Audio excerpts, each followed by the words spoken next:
Our next storyteller is Diane Beck.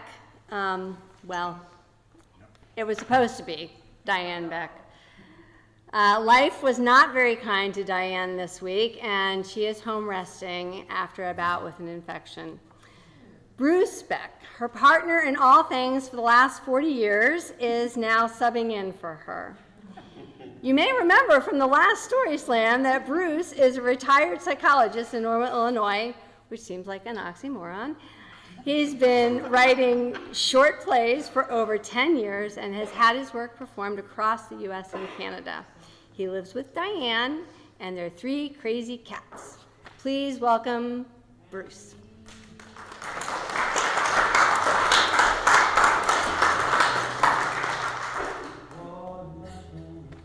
Thank you. Yeah, Diane really did want to be here. For those of you who know her, she's down with, she had a systemic infection. She's better. It's under control, but, you know, these are things. She didn't have the energy. She just got out of the hospital yesterday, so she did not have the energy to do this. And so she said, you know this story. So it was December 26th, 1989, day after Christmas.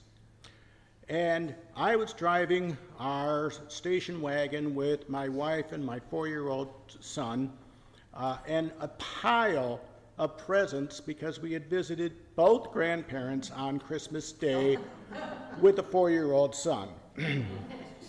Yes, no, that's, you know what I'm talking about. So I was driving on Route 55, and we were coming from Hinsdale back to Normal. And as I'm driving, the thought went through my head, I've made a terrible mistake.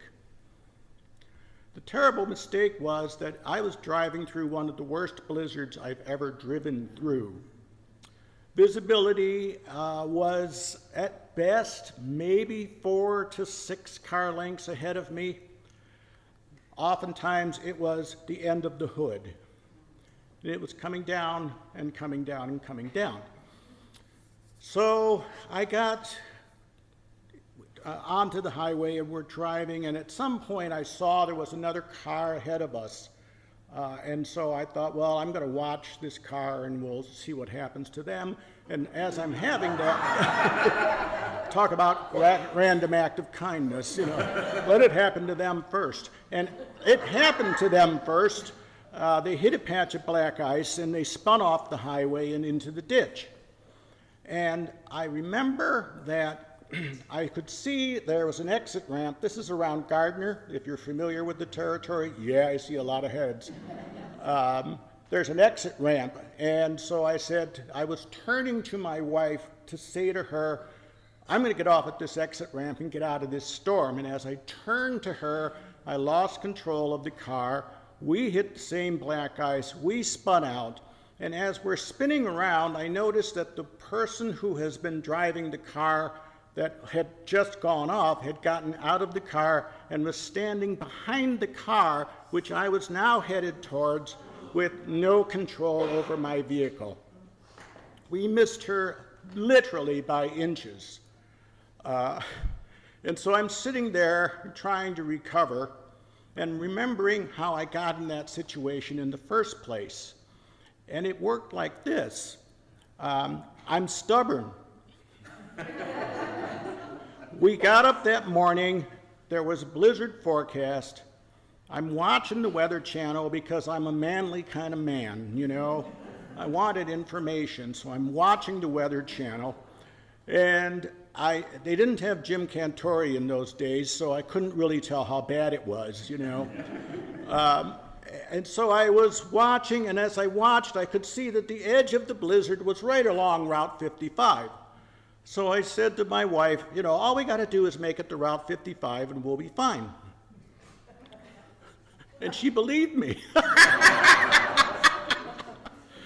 So it's only about 10 miles from my in-laws' house to the highway, and so we packed everything into the car and got off and made it down to Route 55, and I realized very quickly that I had made a frightful error, and that was that storms tend to move from north to south.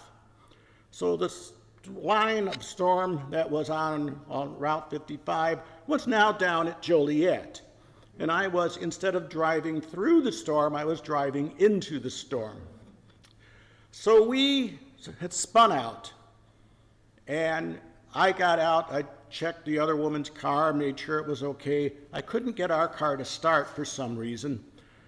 So I'm standing there in the middle of a blizzard, and I see on the other lane a tow truck go by, and I waved to him, and he flashed his lights, and he went up to the closest ramp, turned around and came back to us, and the guy got out. And let's say his name was Jim, because the tow truck guy is kind of, you know, impersonal. So Jim looked at the other car, and we pushed that out, and she just drove right on. Us, on the other hand, couldn't get my car started. So Jim said, okay, I'm going to tow you back to the service station. I said, okay, cool. So we hooked it up. We all got into the front seat of his tow truck, which was a challenge, but fortunately my son was 4, so he wasn't real big. Nowadays it'd be another story. And we made it to the gas station, and then we're like, well, now what? Because they said, we're going to close the station at 5 o'clock. You got to find some place to go. And we're like, where do you go? So Jim and I had a talk, and we said, look, Jim said, I can take you to Pontiac. I can't take you all the way to Bloomington, but I can take you to Pontiac. I said, okay, sure. Well, surely there's a place to stay in Pontiac. So my wife got on the telephone, the payphone on the wall, because this was 1989, remember? She got out the phone book. What's that? I know. I feel old. I'm getting older just telling the story. And she called the hotels in Pontiac, both of them, and got the last hotel room in Pontiac for the night. So we said to Jim, if you can get us to this hotel, we've got a place to stay. Jim said, cool. Got to the end of his shift.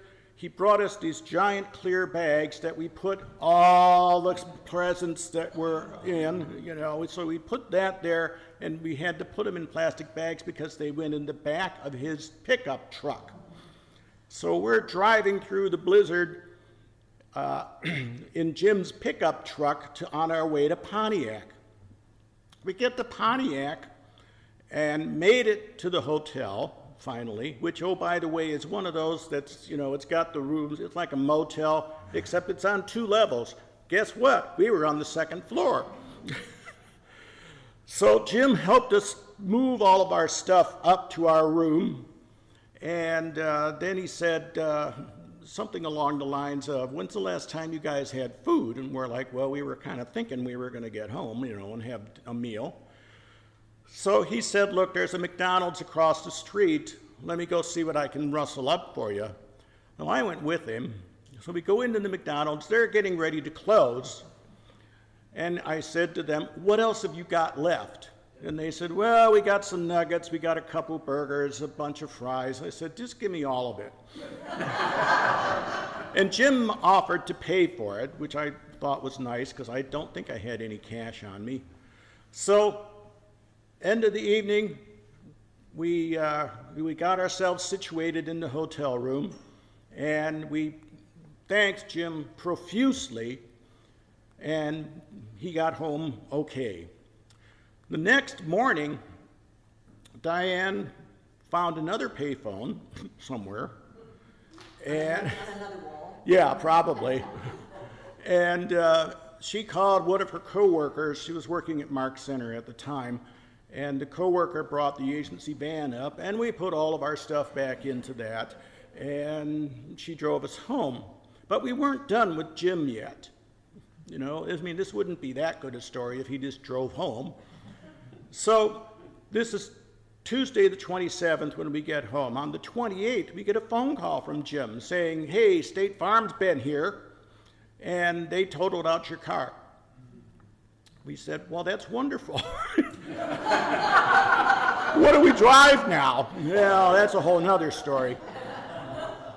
But he then said, I noticed you got a really nice, are you ready for this, cassette player in your car. What's that? It was an 8-track, now come on. And he said, would you like me to take it out before they total out the car? And I said, sure. And he said, I come down to Bloomington every now and then, I can drop it off. I said, that's wonderful of you. So he did that, and about a week later, he came down to Bloomington for something, picking up parts or whatever, and he came to our house, and I got the tape player, which I eventually installed in our next vehicle, well, which I drove a lot more carefully. and my wife had prepared for him one of those, you know, the popcorn tins you get at Christmas. She had filled that with chocolate chip cookies, because somewhere along the line she asked him, what's your favorite kind of cookie? And he said, chocolate chip. So we presented him with this tin full of cookies. We also wrote a letter to his boss saying, you have no idea what a good guy this is. Because he really made a tremendously awful situation that much better for us, and we are so grateful for him. And at one point, you know, while I've been sitting in the hospital for the last week and running this story through my head, and at one point I had a really catchy ending for this story, which I no longer have in my head. Endings are hard, you know, let me tell you, as a playwright, let me tell you, endings are hard. But it's always been an inspiration for us. You know, he didn't have to do any of that. And he did.